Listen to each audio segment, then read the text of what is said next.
hummingbird technique. If you are someone who gives head to women, then this is something that you should be aware of. If you've spent some time in nature, then you know that these little birds are super unique creatures. But what can we learn from them when it comes to oral sex?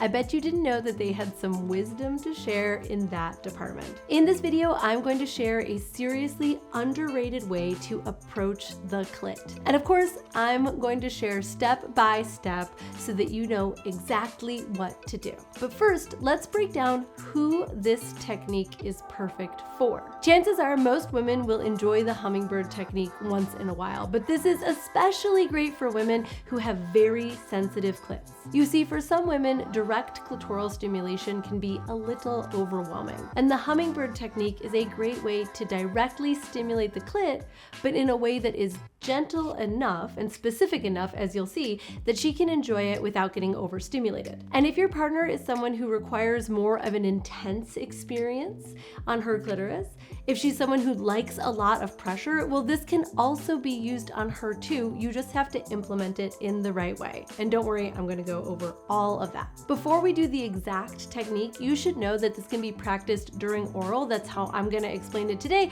But you could also implement this technique with a finger or a vibrator. So what exactly is the hummingbird technique and how do you do it? Let's dive in. You might be able to guess parts of this technique just by imagining a hummingbird do its thing. Like, take a second. Imagine a hummingbird approaching a flower. It doesn't just like dive in with intensity and force.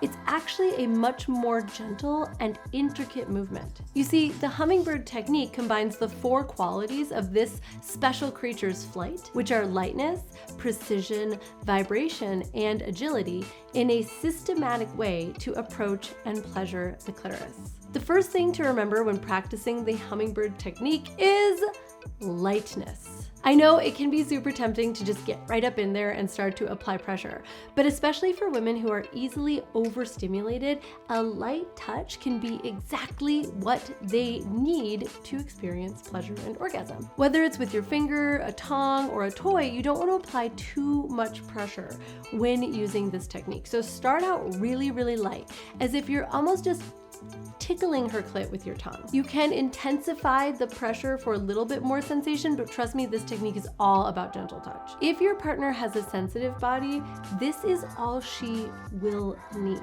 But if you're with someone who does enjoy more pressure, then you should still keep this in mind for one reason. For women who do like more intensity, this is the ultimate tease. Doing the hummingbird technique will drive her wild and have her begging for you to ump the ante and put on more pressure, and this is a good thing. But for women with super sensitive bodies, less really is more. All right, so now that we've discussed pressure and lightness, the next element is precision. The hummingbird technique is all about precision. Look, it is very important to know generally where your partner's clit is, and especially so for this technique, but it is even more important to know what part of her clit she experiences the most sensation and sensitivity on. For the hummingbird technique, you're not covering a lot of area with your tongue. You're either stimulating her with just the tip of your tongue or a finger at the exact location, the precise location where it feels best for her. This is not a time to flatten your tongue, to go in with multiple fingers. This is a time to show her that you have a surgical level of understanding of her anatomy. And through a bit of experimentation, you'll be able to land on exactly what part of her clit or even the clitoral hood that she likes to have stimulated the most. One of the best ways to figure this out is to test, to move around in small increments and ask her when you have found the spot that she wants you to focus on. And of course, that spot may change depending on where you are in the course of sex. Like, is this foreplay? Are you taking a break from penetration? Where she wants to be touched, and I'm including the clitoral hood, which I have a whole video on, and the clitoral shaft inside of this conversation, but figuring out exactly what she wants, when she wants it, and then applying really, really, really precise light touch there is what this technique is teaching us. Of course, you can listen for her reaction and her change in voice and breath, but the best way to know is just to ask her. All right, number 3, vibration. Now, the interesting thing about this technique is that although the touch is very light and very specific, it is actually very intense. Okay, think about a hummingbird again.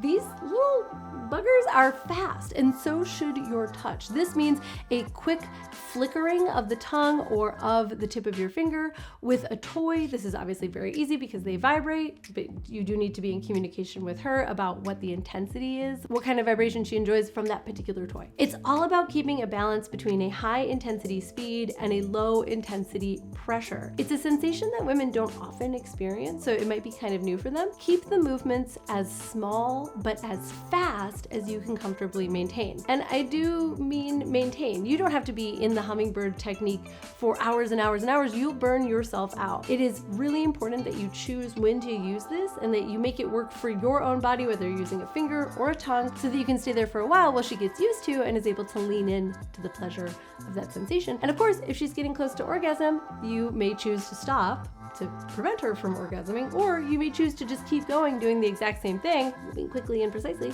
until she goes over the edge. All right, last but not least, number 4, agility. This is a big part of the hummingbird technique, especially if you are using it to tease a partner. It is nice to back off every once in a while. So again, how does a hummingbird approach a flower? It stays there, it lines itself up perfectly, and then it backs off before zoning in. If you ever watch them, they don't like get in and just stay in. They sort of like triangulate the situation and they figure out their approach, and then they get in, and then they get in, and then they get in and they stay in. Now, when you back off, I don't suggest that you just like hummingbird hover over her. You're going to want to use that opportunity to kiss other parts of her body, her inner thighs, her lower stomach, around her labia. When you're doing this, make sure that you are listening to her body language or listening for her specific verbal cues. But it is a great opportunity to tease her and build up anticipation as you lick and kiss and gently work your way back towards, again, stimulating her right at her most sensitive spot. Keep an eye on her breathing. If it gets faster, you know that it's working. If her body moves towards you, she wants more pressure. If the moaning is getting more intense, just stick to what you are doing. You want to keep her in the thralls of passion and pleasure until she is ready to explode. One more advanced way to do this is to only return to her clit when she is like absolutely dying for it. And there you have it. The hummingbird technique. Really simple, not easy, but something that the majority of men have never been exposed to or experimented with before. Whether you're using it as foreplay to a touch that has more pressure, or as the main event for an extra sensitive partner, it is a unique sensation that she will love. And you know what? Even if she loves part of it and not all of it, this is part of you learning her body in this moment and a part of your toolkit to being an incredible lover. And if you loved this, make sure you are subscribed to this channel to fill out the gajillion other tools that I want you to have inside of your individual toolkit that will make you an incredible lover. Toolkit. I'm Caitlin V, and I will see you here later. Thank you so much for watching and subscribing. Bye.